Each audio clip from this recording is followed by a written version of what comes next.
Around 700 people die each year from heat-related injuries, according to data from the Centers for Disease Control and Prevention. In the U.S., heat kills more Americans than any other weather-related disaster, which is why we've invited one of our favorite guests back, Harold Mayfield, a training coordinator with the Richmond Ambulance Authority. Thanks for your time again. Thanks for having me back again.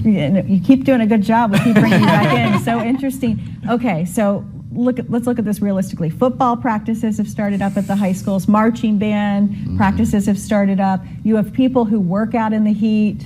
Let's talk about heat exhaustion. So one thing that's very crucial, especially when you think about football, with helmets, right? One of the best ways for our body to release heat is through our heads. So you're covering that. Same thing with marching bands. I mean, they wear the caps and everything else. So that alone. Then plus, you're in an open field. There's no shade. And you're exerting yourself. So that's why it's so common in any of these activities.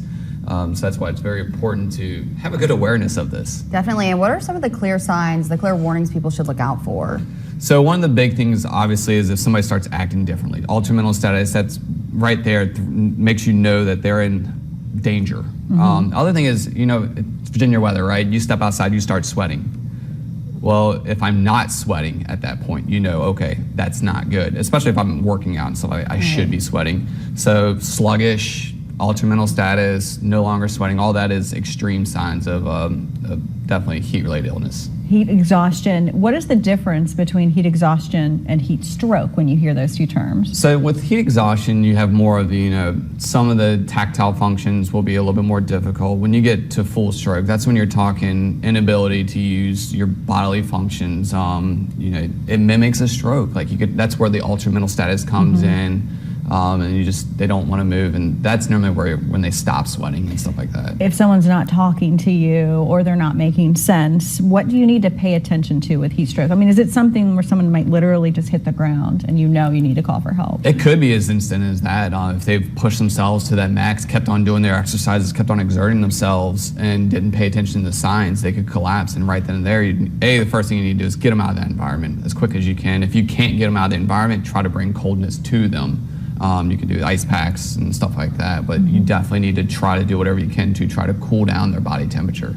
Now, what if it's you that's experiencing a heat stroke or heat exhaustion? What do you do? Try to take myself to cover. It's going to be, you know, drinking more water, trying to cool myself any way possible, getting in front of a fan, getting in shade, ice packs, cold drinks, stuff like that. Anything I need to do to try to bring myself down. Now, if I know I'm in extreme danger, you know, I'm gonna put cold packs in sensitive areas, you know, armpits, anywhere where the vessels run closer to the skin, you're gonna wanna put an ice pack on because it'll help cool your body quicker. You see people like throw them on the back of necks. So Yes. where are the places? You said back of So neck. back of the neck works great, armpits, groins, anywhere, you know, anywhere where you feel a pulse at.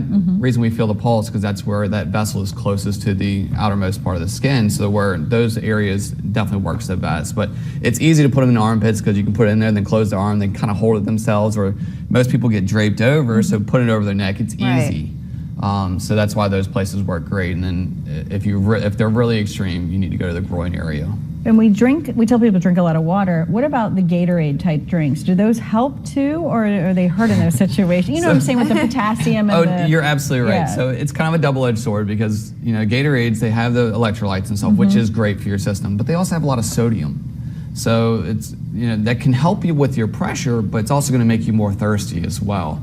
So kind of counteractive. You know, I always tell so I have kids that play sports, and I've told them anytime, you know, if you're drinking a Gatorade, you want to mix half Gatorade, half water, or the Gatorade Zeros have less sugar, less sodium, stuff like that. So those are better. But the biggest key is people need to understand is pregame, right? Like if I know I'm about to do an exercise outdoors for an extended period of time, I need to make sure I'm drinking plenty of water the night before. Wow. Because you have to that really will carry think on. You have to pregame, absolutely. And we tell everybody with marathons or when we had the UCI bike event, you know, we were telling all of our employees, you know, you're about to be out on the road all day long on these bikes on hot days, pregame, drink a lot of water before.